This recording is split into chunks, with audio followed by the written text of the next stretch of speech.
வணக்கம் மக்களே.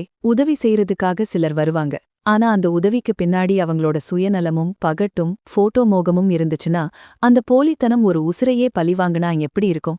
இன்னைக்கு நாம பார்க்க போற கதை சமுத்திரம் எழுதிய சொகுசுக்காரர்கள். வாங்க கதைக்குள்ள போகலாம். பொன்னாத்தா வறுமையின் பிடியில சிக்கி தவிக்கிற ஒரு ஏழை தாய். கணவனை விபத்துல பறை கொடுத்துட்டு தன்னோட 4 வயசு பையன் முனுசாமியோட ஒரு குடிசையில வாழ்ந்துட்டு இருக்கா. அந்த பையனுக்கு கடுமையான ஊட்டச்சத்து குறைபாடு.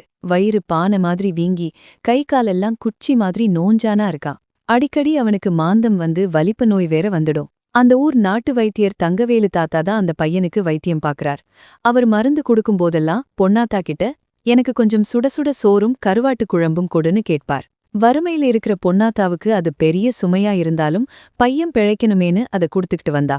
அந்த வைத்தியர் கண்டிப்பா சொன்ன ஒரு விஷயம் பையனுக்கு இனிப்பு பண்டங்கள் சாக்லேட் எதையும் கொடுக்கக்கூடாது என்பதுதான். ஒரு நாள் பொன்னாத்தா குடிசைக்கு முன்னாடி ஒரு பெரிய சொகுசு கார் வந்து நிக்கிற. அதுல பட்டு புடவை லிப்ஸ்டிக் போட்ட உமாங்கிற ஒரு பட்டணத்து பொண்ணு, ஒரு டாக்டர், ஊர் பஞ்சாயத்து தலைவர்னு ஒரு பெரிய கூட்டமே இறங்குது. இவங்க எல்லாம் சென்னையில ஒரு கிளப் வச்சிருக்காங்க. இந்த கிராமத்தை தத்தெடுத்து இங்க இருக்கிற ஏழை பசங்களுக்கு வைத்தியம் பார்க்க போறாங்களாம். பொன்னாத்தா பையனை பார்த்ததும் அவங்க அந்த நாட்டு வைத்தியரை கேலி பண்றாங்க. நாங்க தரமான இங்கிலீஷ் மருந்து தர்றோம்னு சொல்றாங்க. அந்த உமா தன் பையிலிருந்து சாக்லேட் கேக் எல்லாத்தையும் எடுத்து அந்த பையன்கிட்ட நீட்டுறான். அந்த பையனும் ஆசையா அதை வாங்குறான்.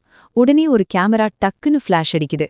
போட்டோ எடுத்ததும் டாக்டர் 2 மாத்திரையை கொடுத்துட்டு நாளைக்கு சாயங்காலம் ஒரு பெரிய விழா நடக்கும், அங்கே வந்து மீதி மருந்துகளை வாங்கிக்கோங்கன்னு சொல்லிட்டு கிளம்புறாங்க. பொன்னாத்தாவுக்கு ரொம்ப சந்தோஷம். கருவாட்டு குழம்பு கேட்கிற நாட்டு வைத்தியரை விட இவங்க எவ்ளோ பெரிய மகாராஷிங்கன்னு நினைச்சு பூரிச்சு போறா. மறுநாள் சாயங்காலம் ஊர்ல பெரிய விழா. மேடையில பெரிய பெரிய விஐபிகள், சோஃபா செட், மைக்னு ஊரே அமர்க்கலப்படுது. சென்னையிலிருந்து வந்த பெரிய தலைவர் அவங்க கிளப் செய்யற சேவைகளை பத்தி மணிக்கணக்கா இங்கிலீஷ்ல பெருமையா பேசுறார். அப்போ பொன்னாத்தாவையும் அவ பையனையும் மேடைக்கு கூப்பிடுறாங்க. அந்த பட்டணத்து பொண்ணு உமா சாக கிடந்த இந்த பையனை இங்க கிளப்பு தான் காப்பாத்துச்சுன்னு மைக்ல அறிவிக்கிறா. தலைவர் அந்த பையன் கையில ஒரு மெடிக்கல் கார்டையும் ஒரு பெரிய டின் நிறைய சாக்லேட்டுகளையும் கொடுக்கறார். கேமராக்கள் எல்லாம் பளபளன்னு மின்னுது. எல்லாரும் போட்டோவுக்கு போஸ் கொடுக்கறாங்க. அது முடிஞ்சதும் தலைவர் சென்னைக்கு கிளம்புறார். பின்னாலேயே உமாவும் டாக்டரும் கார்கள்ல ஏறுறாங்க.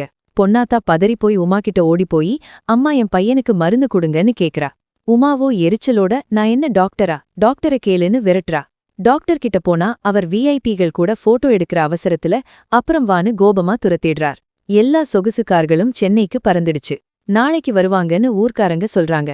ஆனா நாளைக்கும் வரல, மறுநாளும் வரல.